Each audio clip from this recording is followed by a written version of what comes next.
Donc, soyez comme des petits-enfants, ok? Quand vous entendez un enseignement, vous écoutez un CD audio, même où vous découvrez quelque chose que vous n'avez jamais vu sous cet angle dans la lecture de la parole de Dieu, bien, soyez de ceux qui mettent rapidement en pratique, ceux qui caractérisaient les premiers disciples. C'est pour ça que Jésus les a choisis, il leur a donné une destinée glorieuse, c'est que aussitôt ils le suivirent, ok? Aussitôt, ah! Aussitôt tu mets en pratique. Tiens, j'ai compris que je m'y prends mal avec ma femme. Aussitôt ce soir, je vais changer le cours des choses. J'ai compris que je m'y prends mal avec mon mari. Aussitôt ce soir, je vais renverser la situation et me comporter ou parler différemment. Et quand il m'arrive de ne pas y arriver, je vais m'excuser, je vais m'y reprendre aussitôt, au lieu d'attendre 3 jours en train de bouder pour que les choses s'arrangent toutes seules. Est-ce que vous me suivez?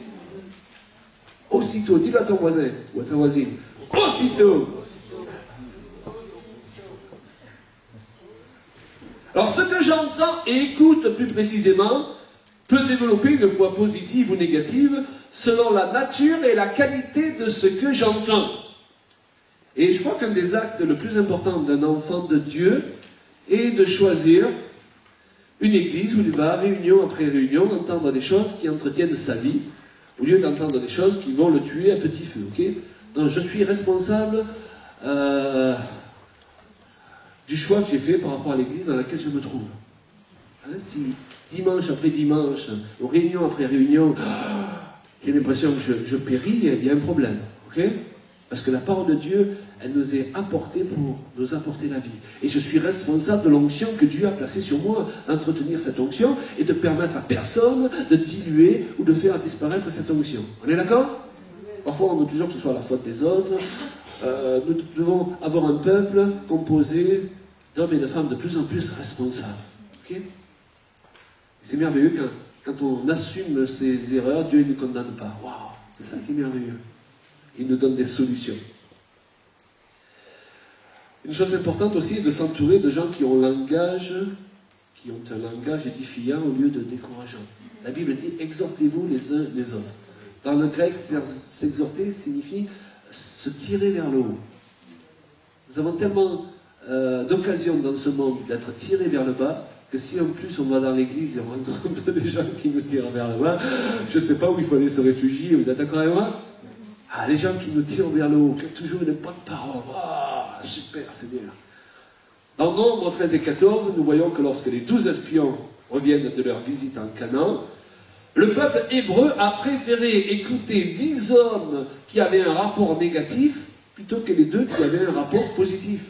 Et le résultat a été qu'ils ont erré pendant 40 ans dans les déserts et que toute une génération y est morte. Donc vous voyez les conséquences des choix que je fais par rapport aux gens que j'écoute. Selon ce que nous décidons d'écouter, nous pouvons errer longtemps dans notre vie, voire y laisser la vie.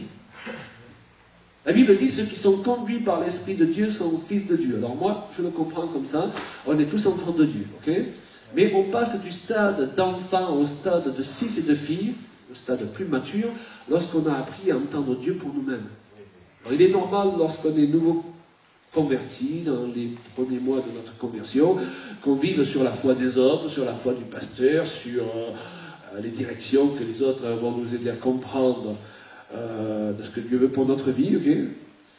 Mais au bout d'un moment, il va falloir entendre Dieu pour nous-mêmes. Sinon, on va se retrouver en danger. Quoi qu'on se trouve dans l'église de Jésus-Christ, on peut se retrouver en danger. Vous savez, il y a toute une catégorie de personnes qui sont retournées dans les églises traditionnelles parce que tous les abus auxquels ils ont eu affaire les ont découragés.